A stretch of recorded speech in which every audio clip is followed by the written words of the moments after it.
አወዛጋቢ የሰሞኑ ጋብቻ ማለት ነው።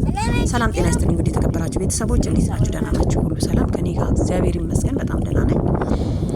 እንግዲህ ለኔ ጀግና ነሽ ብያታለሁ ማለት ጀግና ነሽ ብያታለሁ። ምክንያቱም በጣም ሴቶች አንዳንድ ጊዜ ከእድሜያቸው እንደው በ10 ዓመት ራሱ ቢበልጥ ማለት ነው በጣም አሪፍ ነው ብዬ ነው የማስበው። ምክንያቱም እድሜያቸው ወንዶች ከፍ ያለ ወንዶች አነስ ያለችን ሴት ሲያገቡ በጣም ነው እንደው የሚንከባከቡት ማለት ነው። ምክንያቱም ጥላቸው የምትሄድ ይመስላቸዋል። ከሌላ ወንድ ጋር ወጣ ምናምን ነገር ሌላ ወንዶችም የሚፈልጓት ስለሚመስላቸው በጣም ከስር እስከ ላይ ነው የሚንከባከቧት ማለት ነው። ገባችሁ? ስለዚህ ምራቁን ዋጥ ያደረገ ወንድ ለጋብቻ በጣም 100% ማለት ነው 100% ይሆናል። ወጣት ያገብታሽ እዚህ ጋር መከራሽን ከምታይ እድሜሽን ከእድሜሽ ከፍ ያለ ማለት ነው ቢያንስ እንኳን 15 ቢሆን ችግር የለውም በዚህ ዘመን ማለት ነው በዚህ ጊዜ ማለት ነው። እዚህ ጋር እኮ እድሜያቸው ከፍ ያሉ ወንዶች አንደኛ እውቀት አላቸው፣ ሁለተኛ ደግሞ በስራ ወይ በትምህርት ነው እድሜያቸውን እንጂ እንዲሄድ ያደረጉት የሆነ በቃ ባለባይ ነገር አይደለም። እርግጠኛ ሆኖ ያለብን ማለት ነው። ሴቶች አትሸወዱ። ወጣት ያገብታችሁ መከራችሁን ከምታዩ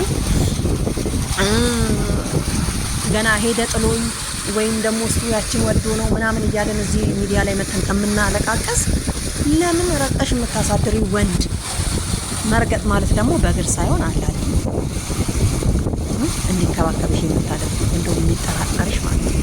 ማድረግ ያለብሽን ወንድ ማግባት ያለብሽና እኔ ግን በጣም አድናቂሽ ነኝ። እቺ ልጅ እንደው ታደርሱልኝ ራሱ ማለት ነው ለእሷ ብቻ ሳይሆን ለሌሎች ራሱ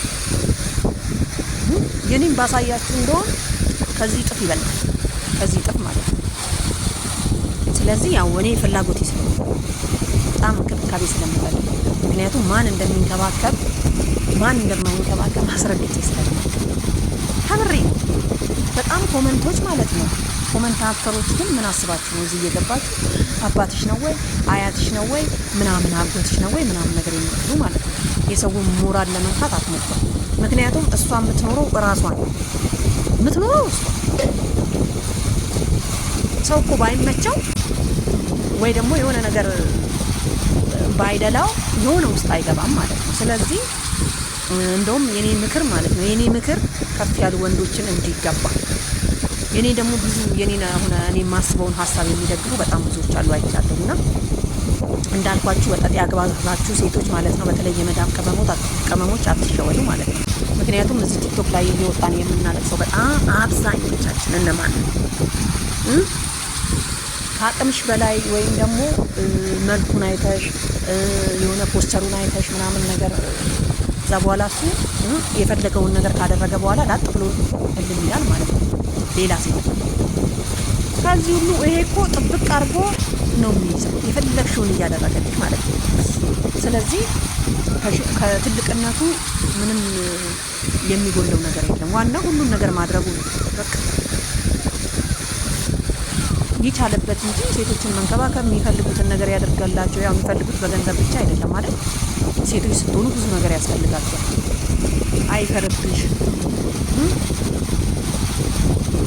ሚስቴ ነች ብሎ ምናምን በአደባባይ ምናምን ነገር መናገር አለበት። ስለዚህ ጎረምሳ እያገባችሁ ከአቅማችሁ በላይ እየሆናችሁ ነገ ጠዋት ጥሎኝ ሄደ ብሎ ከማልቀስ እንደዚህ እየተንከባከበ እርግጠኛ ነኝ አሁን እቺ ልጅ እንዴት እንደምትኖር ታይ። ምክንያቱም ሌላ ሰው ይይዝብኛል ሌላ ሰው ይወስድብኛል ስለሚቀናባት በጣም ምን ነው የሚንከባከባት ማለት ነው። እና ምን ለማለት ፈልጌ ነው በጣም ኮመንተሮች አይቼ በጣም ተገርሜ ነው ማለት ነው።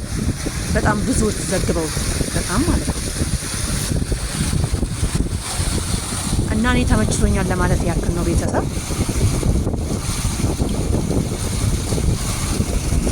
አንድ ቀን ደግሞ እኔም አውጥቼ ለጥፍና ያው አንድ ሳምንት ምናምን መነጋገሪያ ይሆናል። ከዛ በኋላ በቃ ሌላ ምን ችግር አለው? ዋናው መኖሪያ አይደለም። በተለይ መላጣ ወንዶች እኮ እውቀት ነው የመለጣቸው። በረሃ እኮ ድሮ ቀረ እና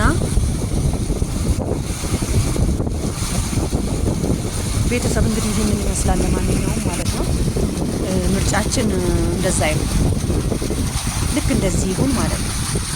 በጣም ብዙዎቻችሁ ደግሞ ሰዎችን የሆነ ሞራላቸውን የሆነ ለማውረድ ምናምን ነገር ነው ኮመንት የምንቆምተው ማለት ነው። እኔ ሆነ አልሰማም ምክንያቱም ዋናው የምኖረው ራሴ አይደለው እኔ መቼኝ እንጂ ሌላ ሰው እንዲያለኝ ብለን መጨነቅ እኮ ድሮ ቀረ።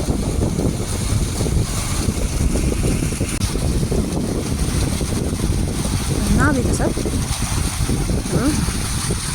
እኔም የራሴን ይዘሽ ነው የምትሉ ከሆነ እኔም አምጥቼ አሳያችኋለሁ ማለት ነው። ያው አንድ ሳምንት ነው፣ ከዛ በኋላ ይረሳል።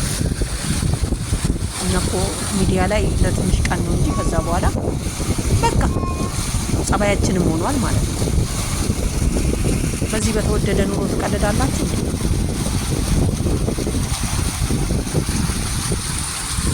ስለዚህ በጣም ትልቅ የሆኑ ወንዶች ደግሞ በጣም ታናሽ የሆኑ ሚስት ሲያገቡ ደግሞ እንደሚንከባከቡ በጣም እንደሚወዱ እንኳን አይደለም የአይን እንኳን ስስት አላቸው ሲያዩ ራሱ በአይን ራሱ ሲያዩ ማለት ነው እንኳን አይደለም ሌላ። እና በተለይ የመዳም ቅመሞች ጎረምሳ ወጠጤ ምናምን አታጡ ተምሬ እነሱ ጥሩ አይደለም። ያው ብዙዎች አይደለ ገንዘቤን በላኝ ሄደ ምናምን ነገር ለምን ታለቅሻለሽ?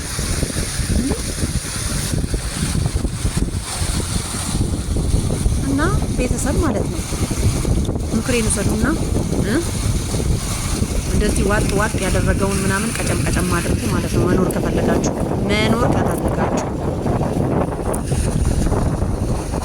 እና ቤተሰብ ለማንኛውም አመሰግናለሁ። ሰብስክራይብ አድርጉኝ ስወዳችሁ ማለት ነው። እና የኔንም አመጣለሁ